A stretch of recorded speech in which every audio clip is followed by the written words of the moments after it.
नमस्कार, उधमपुर अपडेट में आप सभी का स्वागत है। मैं हूं सोनिया चिप। आइए जानते हैं दिन भर में क्या कुछ रहा खास। आज उधमपुर में बिजली विभाग के कार्यालय के बाहर डोगरा क्रांति दल के संस्थापक और उधमपुर के पूर्व विधायक बलवंत सिंह मनकोटिया की अध्यक्षता में किया गया प्रदर्शन। कहा, बिजली विभाग लोगों को बिजली मुहैया करवाने में पूरी तरह से विफल रहा है।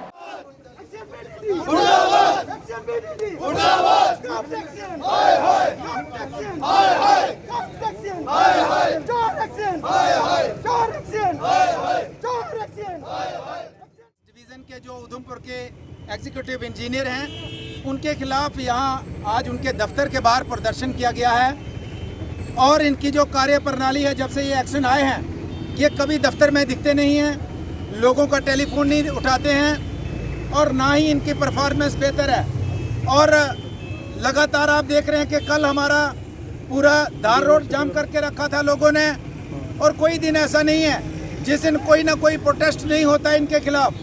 इतना निकम्मा और निकटू एक्शन हमने कभी आज तक कभी नहीं देखा है।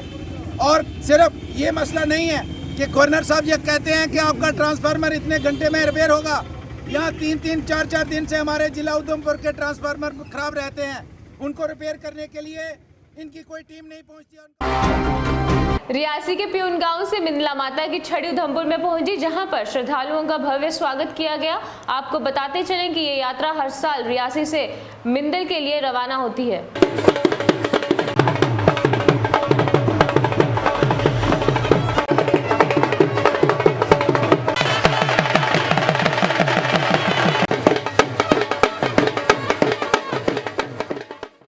हमारी ये जो छड़ी यात्रा है, ये 20वीं बार इस साल मिंदल जा रही है। पिछले साल हम नहीं गए थे कोविड की वजह से, तो इस साल पूरी जो यात्रा है वो तो 50,000 जम्मू सूबे से मिंदल जाती है। लेकिन इस साल हमारी संस्था वालों ने ये फैसला किया कि गुरुजी ने, गुरु तीर्थनाथ महाराज जी और बाकी संस्था वालों ने ये फैसला किया कि हम थोड़े संस्था के लोग जाएंगे और जाके छड़ी लेके वहाँ मत्था टिका के वापस आएंगे। तो इस साल जो ऐसे तो छड़ी 10 जून को जाती है और 15 को वापस आती है, लेकिन इस साल हम 8 तारीख इसलिए जा रहे हैं कि हम आज जाएंगे। गुप्त नवरात्रे आ रहे हैं, 11 को पहला गुप्त नवरात्रा है।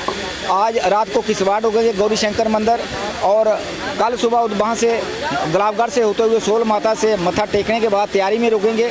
फिर गुलाबगढ़ जाएंगे, गुलाबगढ़ से फिर मिंदल जाएंगे। मिंदल एक रात को रुकेंगे, दूसरे दिन वहाँ हवन करेंगे। हम हवन करने के बाद 2 रातें वहाँ रुकेंगे और फिर तीसरे दिन वापस आएंगे।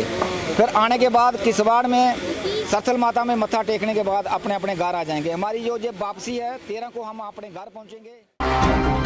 ट्रैफिक मोबाइल जज द्वारा डाक बंगलों के बाहर एक विशेष नाका लगाकर यातायात नियमों का उल्लंघन करने वाले वाहन चालकों पर कार्रवाई करते हुए कटे कई वाहनों के चालान।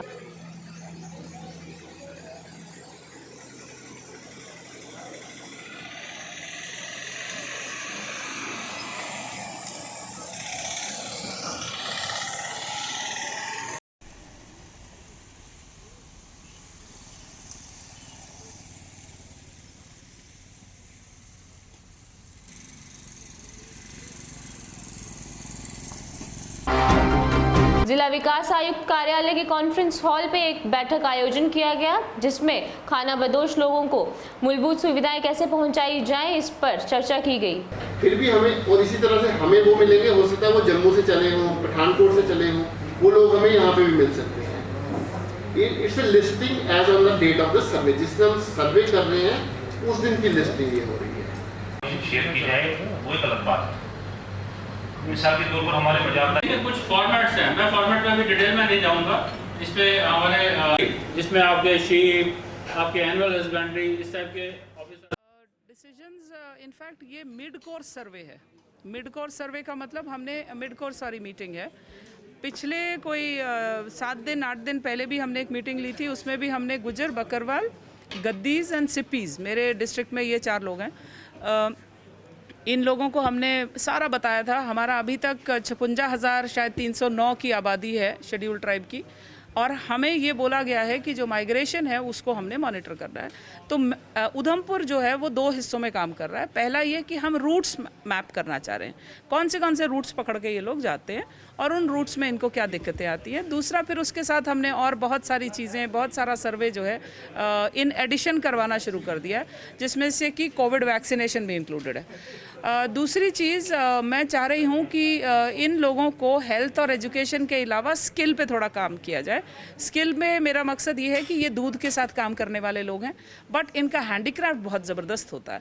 तो I would like to work with the handicraft part of Gujjar Bakarwal Gaddis and Sippis. What do they wear, वो दिखते कैसे हैं, क्या बेच सकते हैं, क्या उनका ई-कॉमर्स हो सकता है, उस पर भी हम काम कर रहे हैं। सो मैं इन्यूमरेटर्स को स्पेशली और गुजर हमारे बकरवाल गद्दी सिपीज़ जो लीडर्स आए हैं आज मीटिंग में, सबको मुबारक देती हूँ कि उधमपुर में सर्वे ये बहुत बेहतरीन तरीके से चल रहा है। हमारे फोटोग्राफ्स देख के आप अंदाज़ा लगा सकते हैं कि हमारे जो इन्यूमरेटर्स हैं, सर्वेयर्स हैं, बड़ी डिफ़िकल्ट लोकेशंस में जाके लोगों को पकड़ रहे हैं। आज आंगनवाड़ी वर्कर्स का एक शिष्टमंडल जिलायुक्त से मिलने पहुंचा। वह अपनी लंबित मांगों को उनके समक्ष रखा गया और मांग की गई कि जल्द से जल्द उनका बकाया वेतन मुहैया करवाया जाए। मुद्दा ये है कि हमें हर डिपार्टमेंट के साथ इन्होंने ड्यूटी हमारी लगाई जाती हैं, लेकिन हमें इंसेंटिव कोई नहीं दिया जाता है। कोविड के दौरान में हमने हर जगह ड्यूटी दी, लेकिन कोई प्रोटेक्शन दी। उस दिन भी हमने अपने ऑफिस में थोड़ा सा ये आपसे बातचीत की थी, तो हमारे पीओ साहब ने बिल्कुल झूठ बोला कि इनको हमने प्रोटेक्शन दी, ये सैनिटाइज़र वगैरह दिया, लेकिन कुछ नहीं दिया। और जो हमारा पे का मसला है, साल हो जाता है, 6 महीने हो जाते हैं, लेकिन इनको कोई ध्यान नहीं आता है। हमारी बहुत ही वर्करें जो गरीब हैं, इसी पे डिपेंड है। तो मेरी डिपार्टमेंट से यही गुजारिश है कि हमें जो मंथली है वो हमारा 100 दिया जाए। जो हमारी ड्यूटियां लगाई जाती हैं अलग अलग कोविड सेंटरों में, जहाँ हम सर्वे के लिए लगाई जाती हैं, तो उनका अगर ड्यूटी ये देते हैं तो इंसेंटिव दिया जाए। और अदर डिपार्टमेंट का काम हमारे ऊपर नहीं थोपा जाए। जैसे जो सोशल वेलफेयर वालों ने हमें सर्वे दिया है, ये हमारा डिपार्टमेंट है ही नहीं है। तो ये मैं अपनी बहनों से भी गुजारिश करूंगी कि ये सर्वे उन्हीं को दिया जाए जो उस डिपार्टमेंट में लाख हज़ार या 90 हज़ार तनख्वाह लेते हैं, वो सर्वे करें। मेरी बहनें नहीं करेंगे और हमें प्रेशराइज नहीं किया जाए। हमारी जो पे है वो मंथली दिए जाए। हमारा एरियर है वो 18-19 का पेंडिंग पड़ा है, उसका कोई आता पता नहीं। अगर पे आती है तो 2 महीने की आएगी, बीच के महीने गायब हुए हैं, उसका कोई पता नहीं चलता है। मेरी डीसी मैडम से भी यही है कि हमारी ये बात सुने और इस पर गौर करें और हमारे ऑफिसर से भी बातचीत करें। इसी के साथ मुझे दीजिए इजाजत। नमस्कार।